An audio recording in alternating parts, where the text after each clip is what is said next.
مشاهدين السلام عليكم واهلا بكم معنا وهذا اللقاء الرياضي المتجدد. قبل ما نبتدي حلقتنا اعزائي المشاهدين بنتقدم بخالص التعازي لاسر الشهداء، شهداء سيناء او شمال سيناء. بندعو الله ان يتغمد الشهداء برحمته، وبندعو الله ايضا انه يلهم اهلهم الصبر والسلوان. أعزائي المشاهدين، حلقتنا النهاردة عن كمال الأجسام والقوى البدنية. الإسماعيلية حققت نتائج طيبة جدا في البطولة الأخيرة، بطولة الجمهورية. هنتعرف على هذه الإنجازات من خلال حلقة اليوم، وأيضا معنا ومعاكم فقرتنا الثابتة عن الأخبار. أعزائي المشاهدين، نلتقي مع الأخبار ولكن بعد الفاصل. عالي قوي.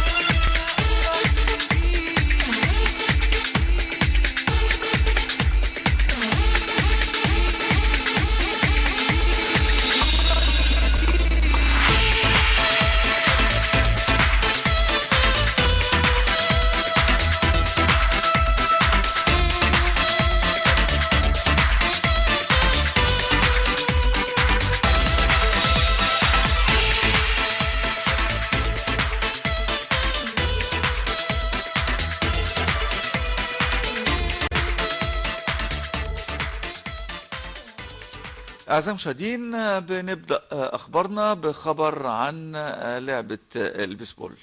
الاتحاد المصري يستهل لعبة كرة البيسبول الأمريكية بالإسماعيلية في إطار سعي الاتحاد العام لنشر اللعبة على مستوى الجمهورية.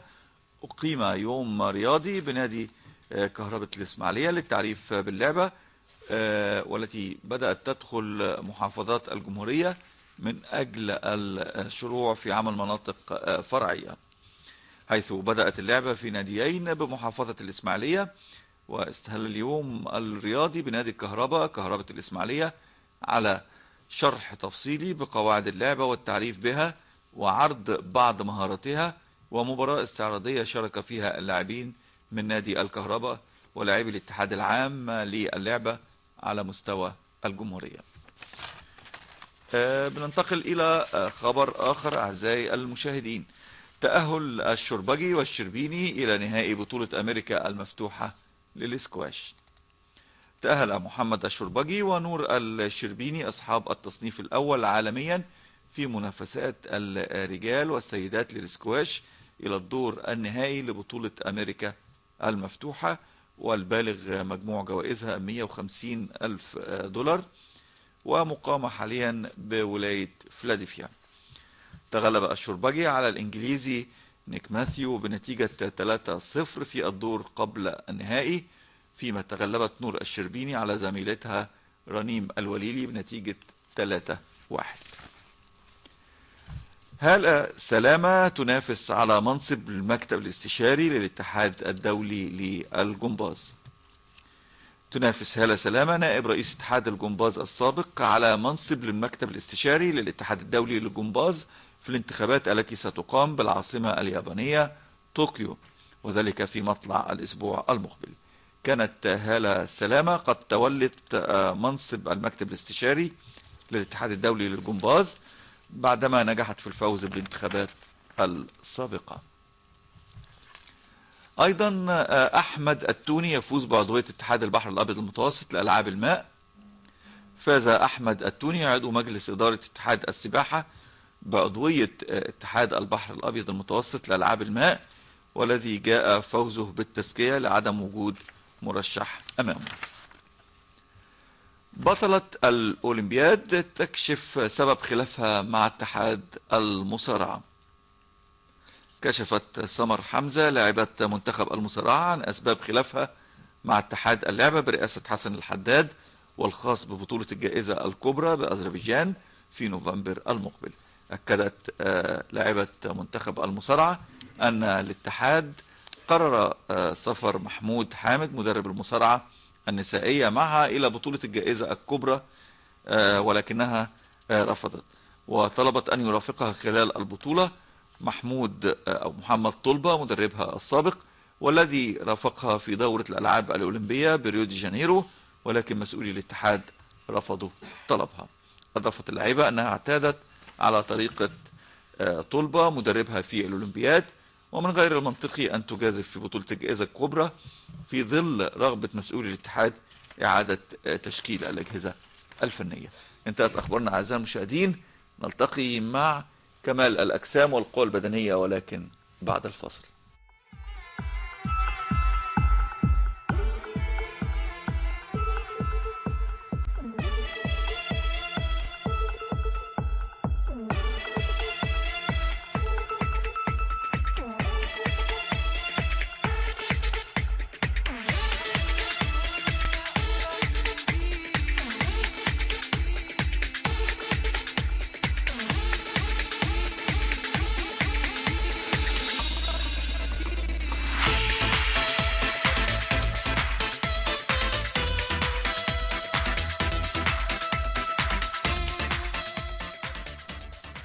أعزائي المشاهدين، يمكن نقول القوى البدنية من اللعبات المحببة جدا للشباب. الشباب يعني بنقول بيتجه إلى الأندية، إلى الجيم لتكوين العضلات وأن يكون مفتول العضلات. ده طبعا حاجة بيرجوها أي شاب نقدر نقول في مصر ويمكن في كتير من دول العالم.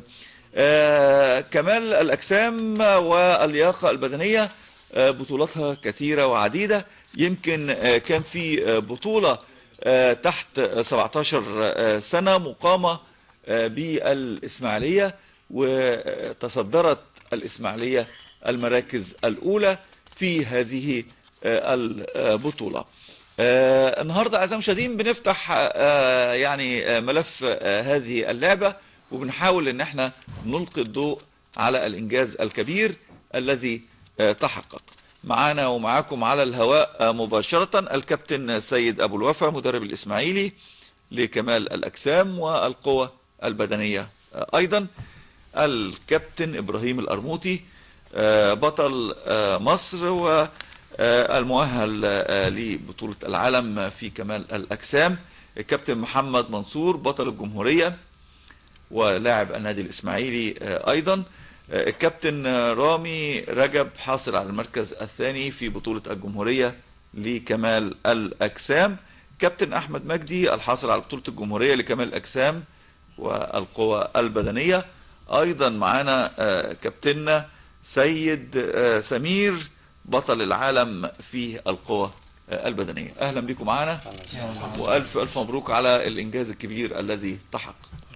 كابتن سيد ابو الوفا، كلمنا بقى عن البطولة دي. انجاز يعني يقال ان الاسماعيلية كانت في المقدمة.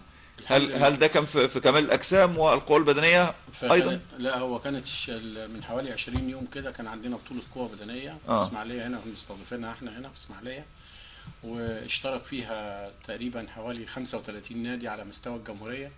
وحقق النادي الاسماعيلي المركز الاول بجدارة، يليه نادي الصيد ثم نادي الشرطة، والحمد لله حققنا مراكز كويسة متقدمة. يعني الإسماعيلي الصيد الشرطة.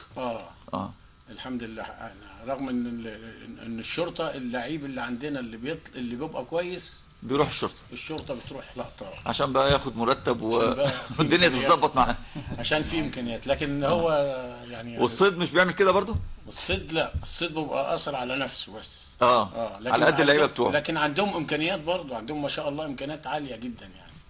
لكن احنا ان شاء الله في يعني بالنسبه لمجلس الاداره الحالي في النادي الاسماعيلي المهندس ابراهيم عثمان، وعد الانشطه الالعاب الفرديه كلها ان هو يدعم الفرق الالعاب الفرديه كلها.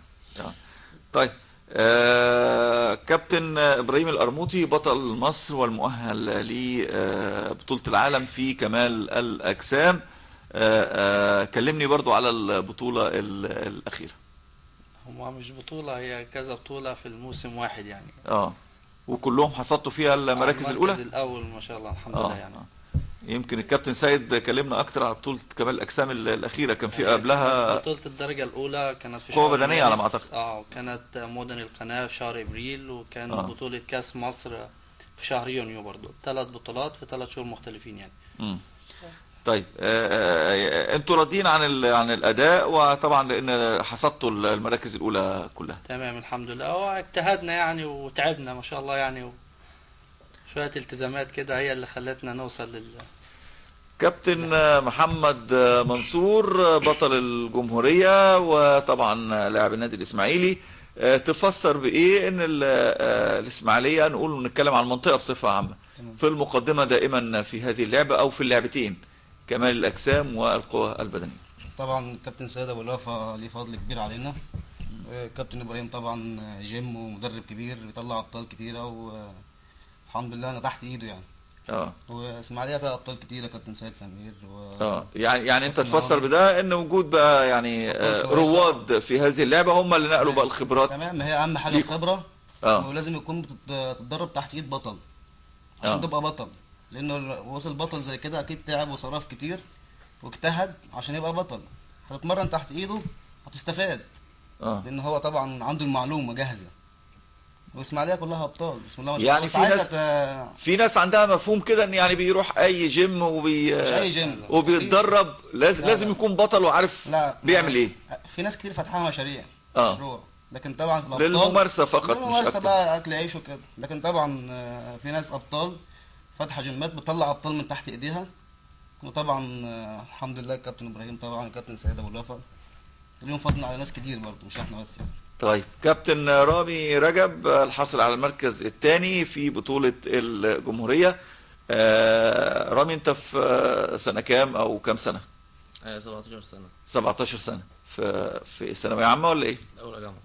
في اولى جامعة، كلية ايه؟ هندسة زراعية. هندسة زراعية. جميل جدا. طيب، بدأت معاك ازاي؟ يعني 17 سنة ومحقق انجاز طيب جدا، مركز تاني. بدأت معاك ازاي اللعبة دي؟ أنا حبيت الصالة، كانت بدأ معايا في الأول موهبة. اه كانت حبيت التمرين، الجيم كانت هواية لنفسي. بدأت في جيم يعني، اتمرنت بعيدا جيم. عن النادي. اه اه اتمرنت في حدود حوالي سنتين. حبيت الصلاة، حبيت التمرين نفسه، حبيت الجيم. حبيت اتجه بقى في البطولات، حسيت ناس بتطلع بطولات وكده، قلت اطلع بطولات. مم. ف طلعت البطولة، كانت أول وقفة ليا على المسرح طبعا. الحمد لله ربنا كرمني وحققت أول مركز، مركز التاني على الجمهورية. البطوله خدت أول بطولة ليا إن شاء الله. مين المدرب بتاعك؟ كابتن إبراهيم الرك طبعا. طيب، تنبؤوا لك انها تحقق يعني نتيجة طيبة من اول بطولة؟ الحمد لله. طيب كويس جدا. كابتن احمد مجدي، والحاصل على بطولة الجمهورية لكمال الاجسام والقوة البدنية، الاثنين مع بعض؟ اتنين مع بعض. الحمد لله. يعني الحمد لله. دايما اللي بيلعب كمال اجسام بيلعب قوة بدنية دايما. دايما مش شرط يعني. مفيش حد بيتخصص مثلا يقول لك لا انا كمال اجسام فقط او قوة بدنية فقط؟ لا مش شرط، على حسب اللعب اللي قدامي. انا حبيت العب الاتنين مع بعض. آه. تمام. اه والحمد لله تحت اشراف الكابتن السيد ابو الوفا. مم. تمام. والحمد لله ربنا وفقني ببطولة الجمهورية قوة بدنية، وان شاء الله داخل بطولة منتخب. تمام. ناشئين تحت 18 سنة. تجارب عالم. انت مرشح لبطولة يعني المنتخب، وتتصعد بقى ان شاء الله في بطولة ان شاء الله بإذن الله. كابتن سيد سمير، بطل العالم في القوى البدنية وسجل كبير جدا من البطولات. انا لو قعدت اكتب فيها ممكن الحلقة تخلص واحنا بنتكلم. طب قول لي على اهم هذه البطولات. والله الحمد لله يعني انا بقالي بالظبط كده 34 سنه بلعب رياضه. لعب وانا عندي 11 سنه، بسم الله ما شاء الله. عندي 45 سنه. لعبت دولي وانا عندي 34 سنه. لعبت رفع اثقال وانا عندي 11 سنه اول ما بدات. لعبت لحد 16 سنه رفع اثقال. قلبت كمال اجسام لحد ما ترقيت درجه اولى، وبعد كده اتجهت بقى للقوه البدنيه. عملت اول عرب، عملت اول افريقيا، لعبت 3 بطولات عالم. رحت النرويج في حاجه اسمها سافنجر، رحت هولندا، بس هربت منهم بقى في امريكا. قعدت 7 شهور في امريكا ورجعت والحمد لله يعني. هربت منهم ليه بقى؟ ما فيش مصاريف. عايز يشتغل. مفيش مصاريف، ما بناخدش فلوس. في امريكا ما بتاخدش فلوس؟ لا، امريكا اشتغلت هناك. خدت فلوس. مسكت فلوس هناك، ما مسكتهاش في الرياضه. فالحمد لله رجعت ولعبت تاني، والحمد لله ارقامي معديه اول عالم الحمد لله. انا متخصص بنج دلوقتي. عامل السنه دي من على صدري 280 كيلو رو من على صدري. بسم الله ما شاء الله. ما استمرتش ليه في امريكا في كمال الاجسام او القوه البدنيه؟ عشان عيالي، نزلت عشان عيالي هناك. ما عيشه غير عيشتنا احنا هنا خالص يعني. جو تاني خالص يعني. هنا احسن. يعني الحمد لله معايا تاشيره شنجن ومعايا تاشيره امريكا، بس هنا احسن. هنا احسن. انا موظف في قناه السويس، ماسك في اداره النشاط الرياضي. والله انا سعيد بالكلام اللي انت بتقوله ده. الحمد لله. بدل الاباطره اللي قاعدين على الفيسبوك وعمالين يشتموا في البلد ويشتموا في الجيش ويشتموا في معلش يعني يشتموا في كل حاجه. احنا هناك لا نسوى، مفيش وطنيه ولا نسوى اي حاجه. اللي بيشتري كرامته ينزل يقعد في بلده احسن. يا ريت الشباب يسمعنا. اللي كله بيحلم انه يسافر ويروح امريكا ولا يروح دول اوروبيه، يغسل صحون، يمسح مش عارف ايه. حصلت معايا واتبهدلت. اتبهدلت. غسلت مواعين مش نهايه العالم. بلاط واتبهدلت هناك. انما انت هنا احسن الحمد لله. ليك قيمتك. الحمد لله. الحمد لله. بس عايزين اهتمام بالالعاب الفرديه شويه بس. ما هو الكابتن سيد قال المطلب ده في البدايه، وهنتكلم بالتفصيل عن الموضوع ده. عاملين حديد محترم والله. يعني انا فيديوهاتي يجيب فيديوهات بره والفيديوهات بتاعتي كده ويشوفوا الحديد يقارنوه. انا عندي حديد اعلى من اللي بره، بس المشكله ان احنا هنا بلدنا بلد الكوره. مش معترفين بالالعاب الفرديه. لا ان شاء الله. معظم اللعيبه دلوقتي هربانه وقاعدين بره. ان شاء الله يكون في شأن الالعاب الفرديه فيما بعد. اتمنى والله باذن الله. معنا تقرير قبل ما نخوض بقى في الكلام وموضوعاتنا. نشوف هذا التقرير ايضا عن كمال الاجسام والقوى البدنيه. التقرير ده بالذات عن بطوله الجمهوريه الاخيره.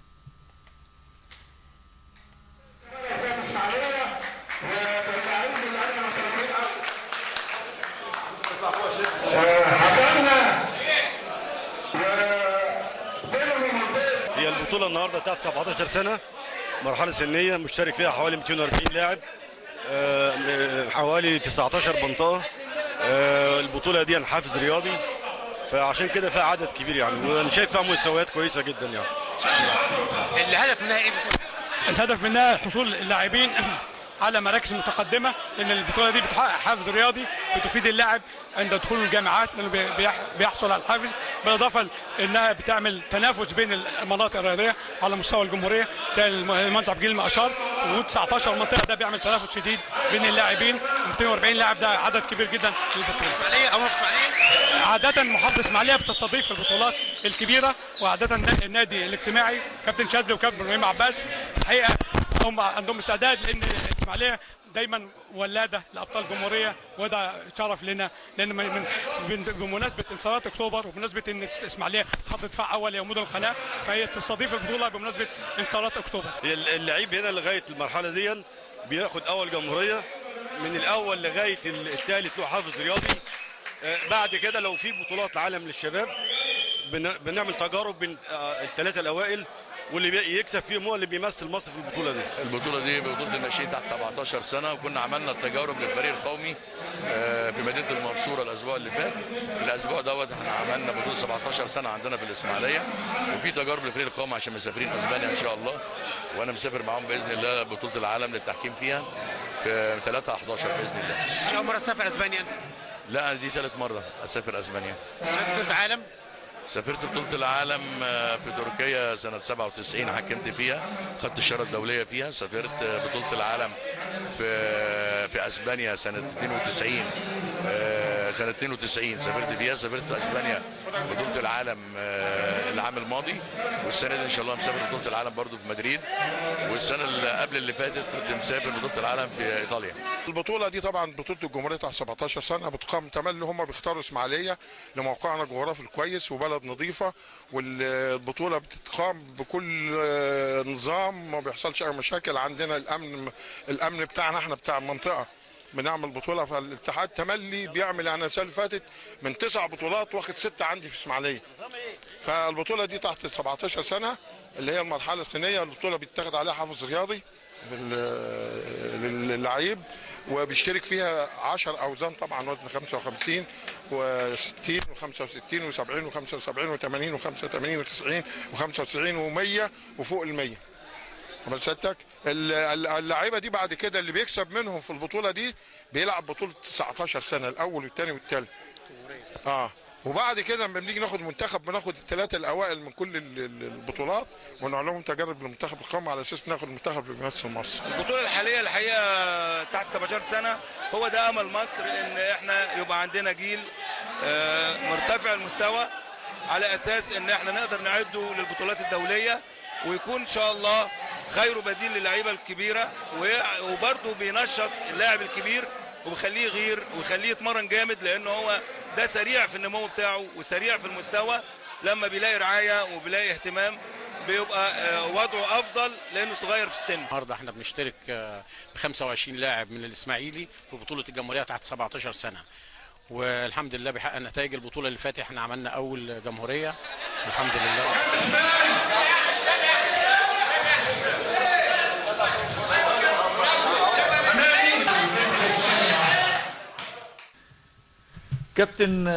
كابتن سيد ابو الوفا، يعني كمدرب واقدم المدربين في القوى البدنيه وكمال الاجسام، عايز اعرف اهميه اقامه هذه البطوله في محافظه الاسماعيليه.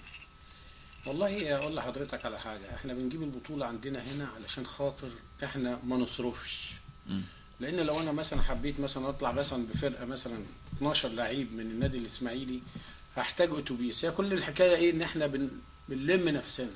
محتاج اتوبيس، الاتوبيس هياخد له بتاع حوالي 2000 جنيه، ومحتاج اقامه، ومحتاج اكل، ومحتاج ده. فبنجيب البطوله عندنا هنا وبنصرف عليها من الوجود الذاتيه.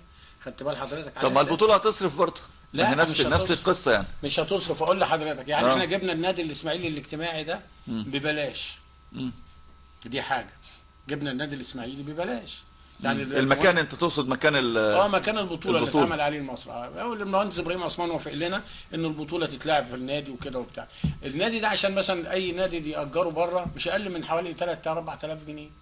فاحنا بنلم نفسنا على اساس ان احنا في نفس الوقت بظهر اللعيبه بتاعتي وفي نفس الوقت ما بصرفش. انما لما بنيجي نسافر بطوله مثلا في الصعيد ولا في المنصوره ولا هنا ولا هنا بنصرف جامد وبنبقى مرهقين. وبعدين النادي ما فيهوش فلوس، يعني النادي في الايام اللي فاتت دي ما فيش فلوس خالص، علشان انا باتلي ليلتين في الفندق ولا بتاع، ولا عايز باقه مني وعايز مصاريف وعايز ده. البطوله كلها مش هتكلف اكتر من حوالي 7-8000 جنيه.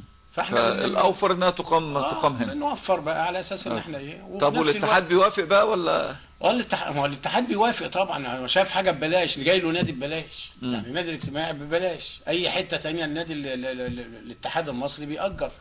حتى لو نادي الصيد مثلا بينظمها هيبقى في نادي الصيد. في نادي الصيد. طيب ما هتبقى ببلاش عندهم برضه. بس احنا بقى الضغط بيبقى علينا احنا بقى. هم احنا بقى بنصرف. طيب برضو الكابتن ابراهيم القرموطي، عايز اتكلم بالنسبه للفرق بين اللياقه البدنيه وكمال الاجسام. يمكن احنا دايما بنسال السؤال ده، بس بنحاول نعرف الناس اكتر بهذه الالعاب. هي اللياقه البدنيه نفس التمرين بتاع كمال الاجسام، بيختلف في الاوزان، بيختلف في برنامج التغذيه. برنامج اللياقه البدنيه دايما بيبقى محتاج الشغل الفيتنس، شغل خفيف سهل، يعني وقت قليل جدا. غير كمال اجسام مجهود زياده في الاوزان، تركيز زياده، تغذيه اكتر. كمال اجسام بتبقى لعبه شاقه شويه عن اللياقه البدنيه. التغذيه بتاعتها بتبقى اضعاف مضاعفه للياقه.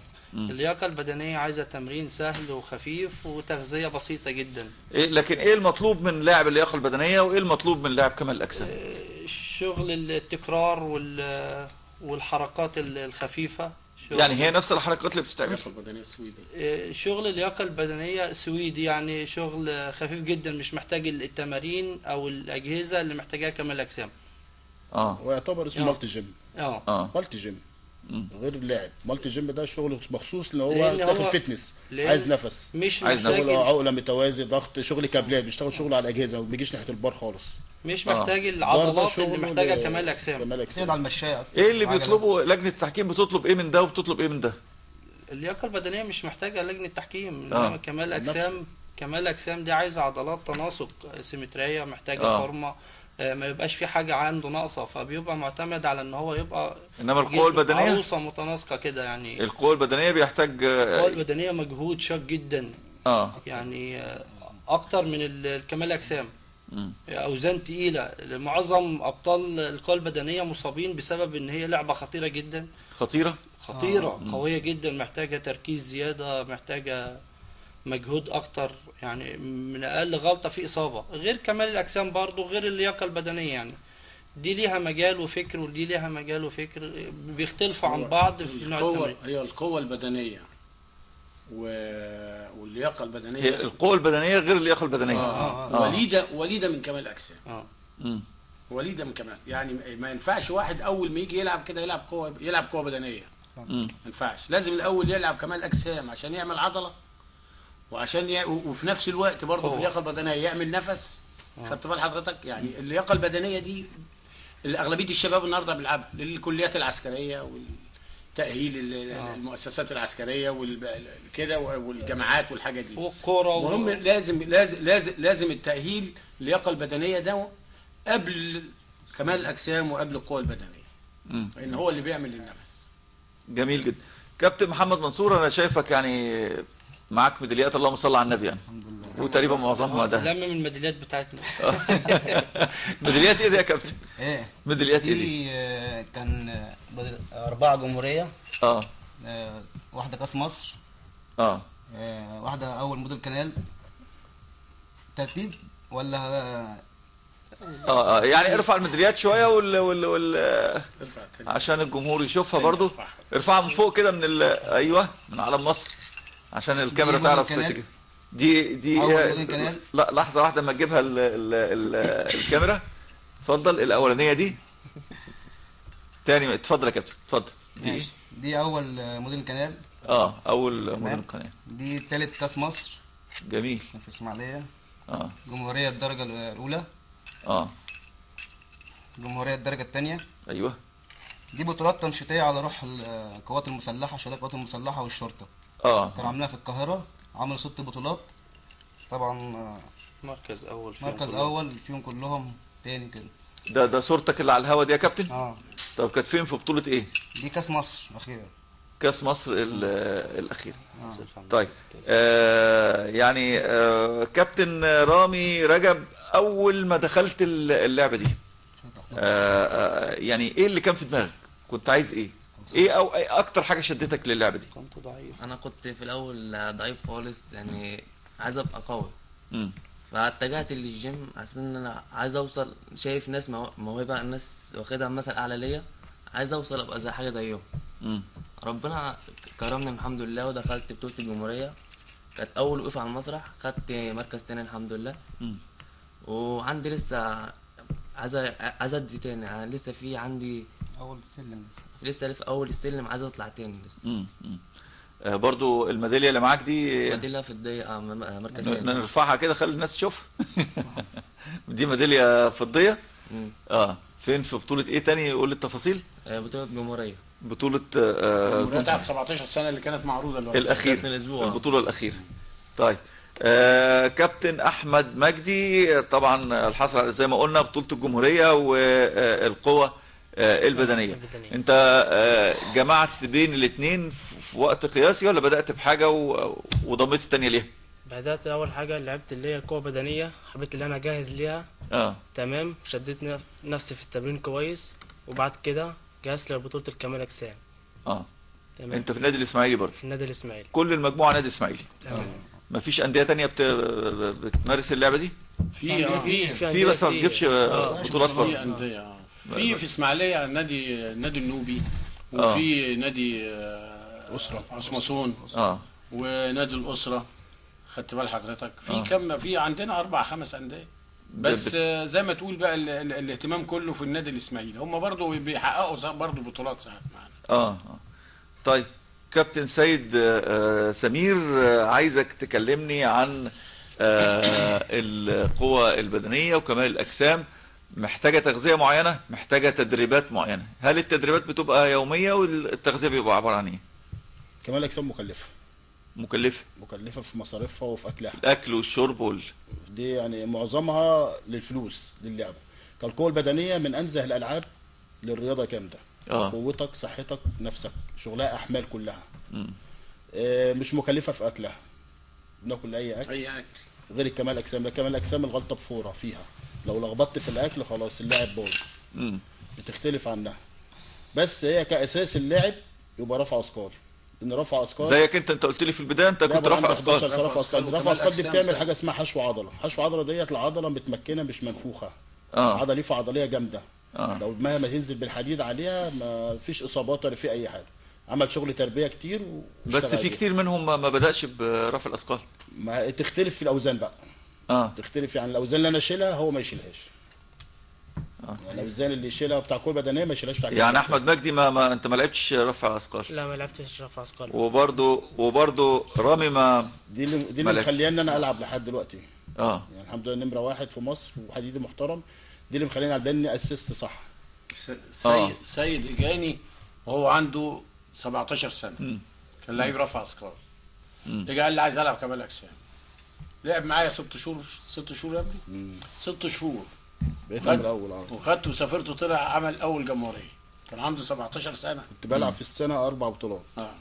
للي اعلى مني. يعني لو كسبت في ال 17 العب بال 19.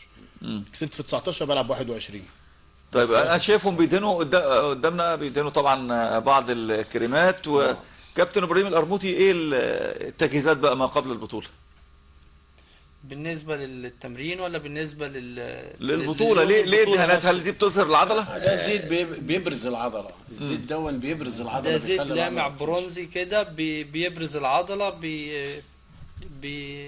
بيبان الشكل الجمالي بتاع العضله. بيبان الشكل ان لو في هي مش اي عضله منفوخه وخلاص. ليها مواصفات ومقاييس معينه. يعني عامه يعني هو اللون بيدي شكل جمالي برضو للعضله. يعني زياده كل ما يكون لاعب اصلا ما يبان بيدي شكل برونز. اللاعب لما يكون كويس متعته كويسه هي اللون ده بس الا ما هو حاجه بس بتظهر فينش اخيري بس. معانا الاستاذ محمد اسماعيل اتصال تليفوني المدير المالي للنادي الاسماعيلي. استاذ محمد اهلا بيك معانا.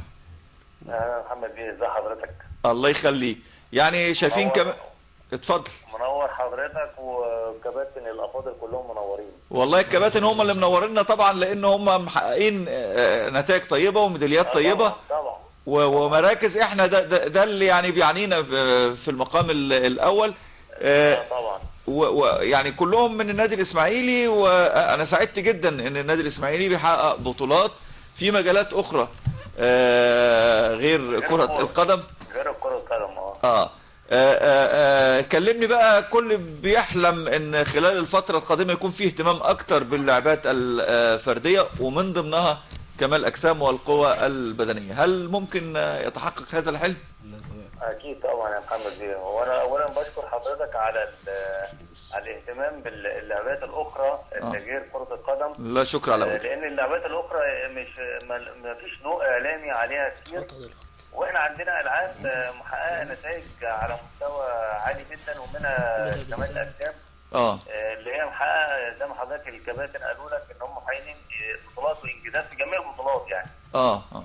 لان دلوقتي اللعبه دي طبعا ان معظم الشباب انت عارف حضرتك كله بيلعب دلوقتي كمال اجسام على اساس ان هو بيبني جسمه وتقويه عضلاته. فالاهتمام دلوقتي بقى اكتر للموضوع كمال الاجسام اصبحت شعبيه يعني. غير الاول كانت محدوده لبعض الافراد. دلوقتي بقت لمعظم الشباب بيمارس اللعبه. ودلوقتي طيب. الحمد لله النادي الاسماعيلي برئاسه المهندس ابراهيم عثمان وعد ان هو يطور وينشط الالعاب كلها وخاصه كمال الاجسام لانها حققت بطولات وانجازات بصراحه يعني بفضل الكابتن سيد ابو الوفا والكابتن شاذلي والكابتن محمد منصور والساده الافاضل الموجودين مع حضرتك ان كل الدعم وكل احتياجاتهم كلها متاحه ليهم لتحقيق اكبر انجازات لان ده كل ده بيرفع اسم النادي الاسماعيلي. هو اللي احنا بنقوله اللي بيحقق انجازات بيحقق بطولات او بيجيب ميداليات ندعمه اكتر. يعني الفلوس ما بتروحش هدر يعني. وده حقيقي وده اللي بيحصل. والفتره اللي جايه هيبقى فيها دعم اكتر لان اللعبه حققت انجازات وبدا في انتشار كبير للعبه وبدات الناس تتكلم كتير على كمال اجسام بالنادي الاسماعيلي. واحنا كمجلس اداره في منطقه كمال اجسام برضه دايما احنا بنوفر ليهم كل المستلزمات والاحتياجات اللي هم يحتاجوها بالنسبه لادوات واجهزه ومدربين. طبعا احنا عندنا من اكبر المدربين المخضرمين في مصر كلها. حضرتك طبعا عارف الكابتن الشاذلي طبعا من الناس الافاضل والناس اللي هي اسست في اللعبه يعني. والكابتن سيد والكابتن محمد منصور، الناس دي كلها عملت انجازات في النادي الاسماعيلي واسماعيليه وودت منتخب مصر لعيبه كتير يعني. فان شاء الله الفتره الجايه نتمنى يا رب يكون في حتى تكريم للولاد اللي بيحققوا، نقول الابطال بلاش الولاد، الابطال اللي بيحققوا نتائج طيبه على مستوى عالي، وهيبقى في زي مؤتمر صحفي لتكريم اللعيبه المتميزه، وحضرتك هتبقى ان شاء الله مدعو في هذه الاحتفاليه باذن الله. يا ريت والله، لان ده بيساعدنا ويشجعهم انهم يجيبوا بطولات اعلى واعلى يعني. لا ده حقيقي، وده هيحصل ان شاء الله بدعم النادي الاسماعيلي والمهندس ابراهيم عثمان ان شاء الله، وعد بتنشيط هذه اللعبه بالذات يعني. ان شاء الله نشوف ان شاء الله بالتوفيق باذن الله في المرحله اللي جايه عشان نقدر نحقق بطولات على مستوى مصر كمان يعني. باذن الله ان شاء الله باذن الله. شكرا. الاسماعيلي يمثل مصر في البطولات العالميه باذن الله. باذن الله. شكرا جزيلا لحضرتك، ونتمنى يا رب المزيد والمزيد من المراكز والبطولات والميداليات. شكرا فندم، الف شكر. اعزائي المشاهدين، بناخد مع بعض الفاصل التالي ثم نواصل حوارنا مع ابطالنا ومدربينا. مكان جميل. انت هنا وانا بدور عليك.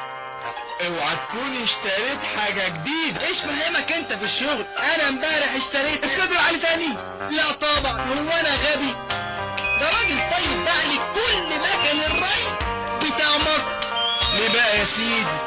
علشان قد ميه لاهل البلد زي ما هم عاوزين. فكره كويسه، بس انت عارف ان نصيبنا في الميه محدود، علشان كده المزارعين لازم يعملوا حساب كل نقطة مية. وايه تاني بقى يا اخويا؟ وكمان ما يغرقوش الارض بالمية، لان المية الزيادة بتبوظ الارض والمحصول. المية راس مالنا لينا احنا وعيالنا، هنصونها بعينينا والدنيا تحلمنا. المية راس مالنا لينا احنا وعيالنا.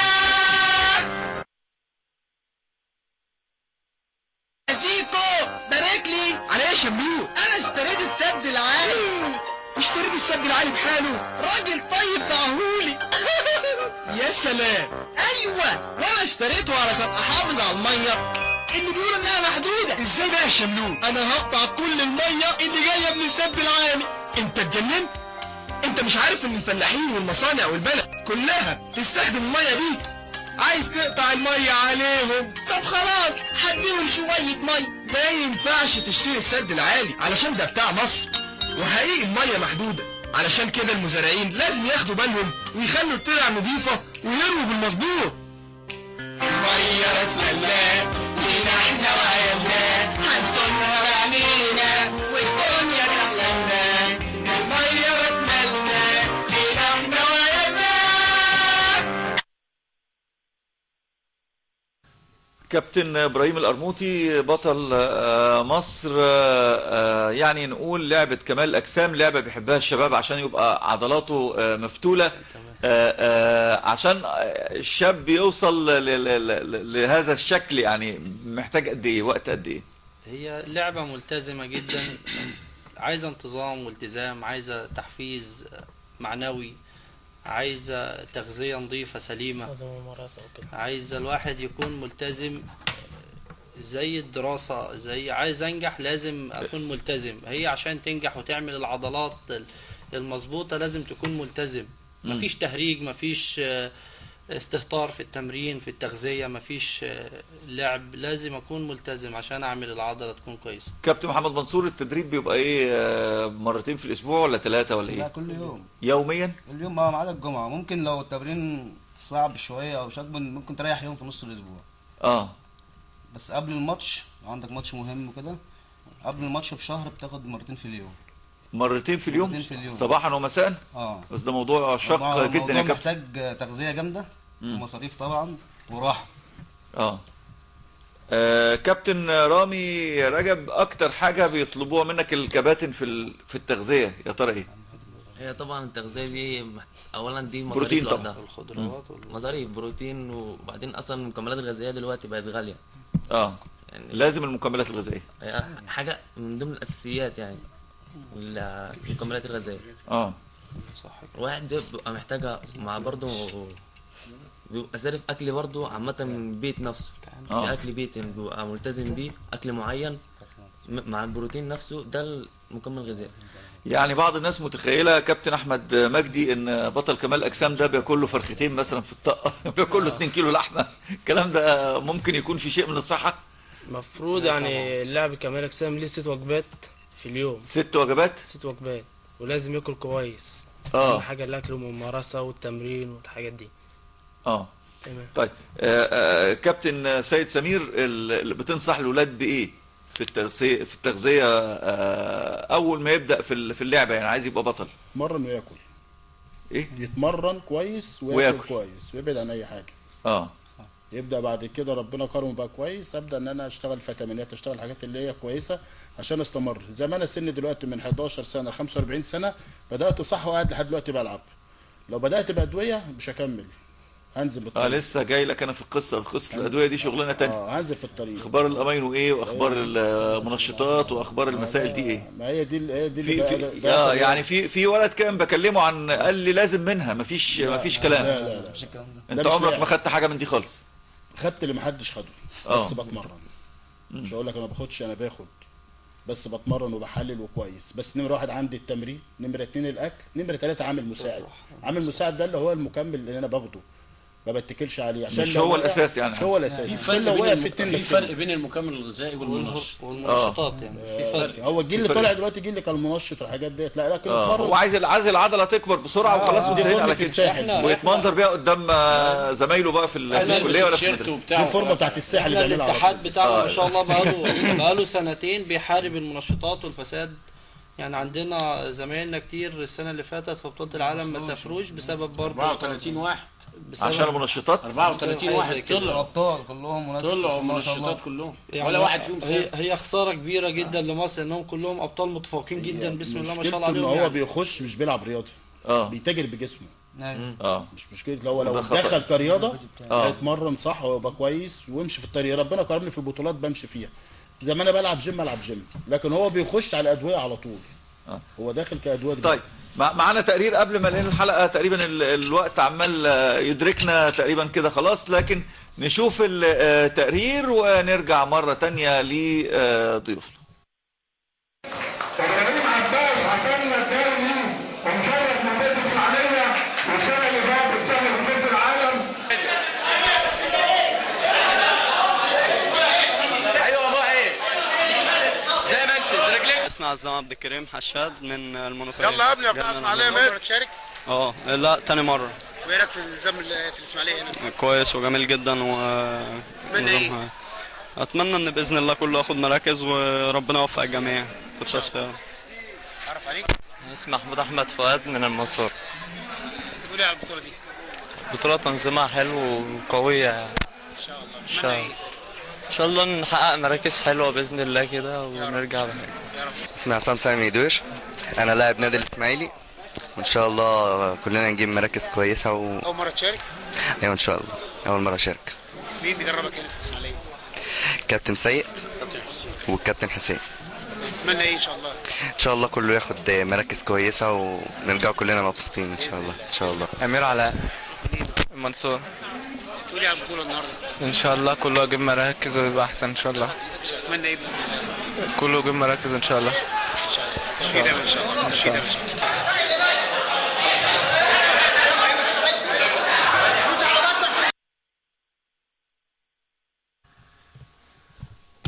بنشكر زملائنا مالك البنا وعادل الدالي في يعني على هذه التقارير واعداد هذه الحلقه. معانا اعتقد جاهز الاتصال التليفوني. معانا الاستاذ ابراهيم عباس عضو لجنه المسابقات. استاذ ابراهيم اهلا بيك معانا. استاذ ابراهيم عباس اهلا بيك يا استاذ محمد. ازيك؟ الله يخليك. يعني يمكن كابتن سيد معانا، ومعانا كل الابطال، والكابتن ابراهيم القرموطي، وكابتن محمد منصور، وايضا الكابتن سيد سمير. معانا مجموعه بصراحه وكوكبه في كمال الاجسام والقوى البدنيه واللياقه البدنيه. النهارده في بطوله اتعملت، والحمد لله اولادنا خدوا مراكز كويسه. عايز اتكلم على البطولات. هل يمكن ان تقام بطولات دوليه يحصل بها تنشيط لهذه اللعبه، وايضا بتعمل رواج في المحافظات المختلفه زي الاسماعيليه؟ اهلا بيك يا استاذ. تحياتي لكل الموجودين معاك في القناه في التلفزيون، والابطال الاسماعيليه والكابتن سيد والمدير الفني لمنطقه الاسماعيليه. استاذ مطر، طبعا احنا عملنا بطوله قبل كده ايام اللواء المرحوم عبد العزيز سلام من محافظه الاسماعيليه، بطوله البحر المتوسط لكمال الاجسام. بعد 16 دوله عملناها قبل كده فعلا سنه 97 في الاسماعيليه، وكنت انا المشرف العام للبطوله والمحافظ رئيس البطوله، وكان الكابتن شاذلي معايا المنسق العام للبطوله ايضا. فاحنا عملنا فعلا بطوله تنشيطيه في الاسماعيليه قبل كده سنه 97. وانا عملنا بطولات دوليه كتير في مصر، يعني في الاسماعيليه بس. عملنا البطوله العربيه، عملنا البطوله الافريقيه في القاهره، البطوله العربيه في هنا. فعملنا بطولات دوليه كتير في مصر. ولكن انا بتمنى من ربنا سبحانه وتعالى في هذا الزمن وهذا التوقيت بالذات ان احنا نعمل بطوله دوليه في الاسماعيليه يمتاز بها الاسماعيليه كموقع استراتيجي وموقع سياحي محترم في البلد. فده تمنياتي من السيد المحافظ الموجود حاليا اللي هو ياسين طه، ان هو وسيم طاهر ان هو يعمل لنا البطوله دي زي ما عملها قبل كده اللي هو على السلامه. ودي البطولات الدوليه دايما مصر او استاذ مصر هي معجزه اللعبه وهي موجوده على الخريطه الدوليه من قديم الزمن مش من دلوقتي. يعني بجد احنا البطولات الدوليه كلها ومصر بطله العالم 7 سنين متتاليه، وانا كنت فيهم متواجد بحجه هذه البطولات في الخارج. لكن انا بصفتي ان انا اسماعيلاوي انا بتمنى من النادي الاسماعيلي يرعى اللعبه رقم واحد. المجلس الجديد بقياده المنصب جامع عثمان يرعى هذه اللعبه، لان من اقدم الالعاب ومن احسنها على المستوى النشاط الرياضي، وفيها ناس مدربين محترمين زي الكابتن شاذلي والكابتن سيد، وفيها ناس ابطال مرموقين. كان على المستوى الدولي عندنا زمان احمد عبد السلام، وكان عندنا مودي، وكان عندنا لعيبه ابطال دوليين زمان.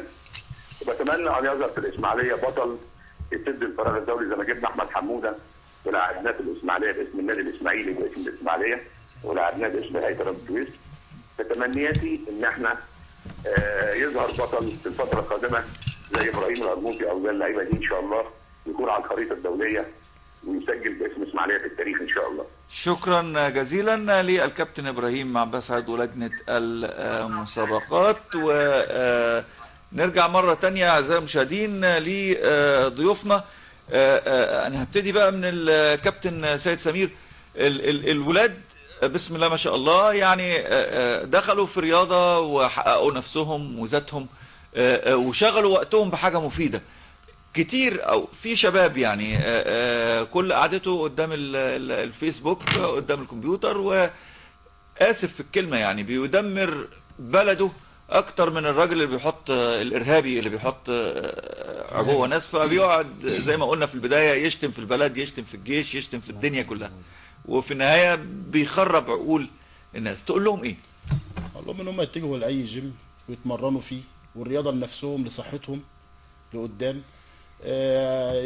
بعيد بقى عن الشيشه، بعيد عن الكافيهات، بعيد عن القهاوي والحاجات دي كلها. الجيم جميل بس يروح يلعب رياضه لنفسه قبل اي حاجه خالص. هيشغل باله، هيبقى كويس وصحه كويسه وشكلا هيبقى ليه لكل حاجه لكل حاجه يلاقي نفسه كويس. هو الكسبان مش هيخسر لو راح جيم، بس يستمر ويبقى كويس كده ويحافظ على تمرينه وهو يبقى كويس ما يستعجلش. كابتن احمد مجدي، انت حسيت ان الرياضه دي افادتك وبرضه منعتك عن حاجات كتير ممكن اكيد طبعا كان ممكن تقع فيها؟ اكيد طبعا فادتني في حاجات كتير ومنعتني عن حاجات كتير.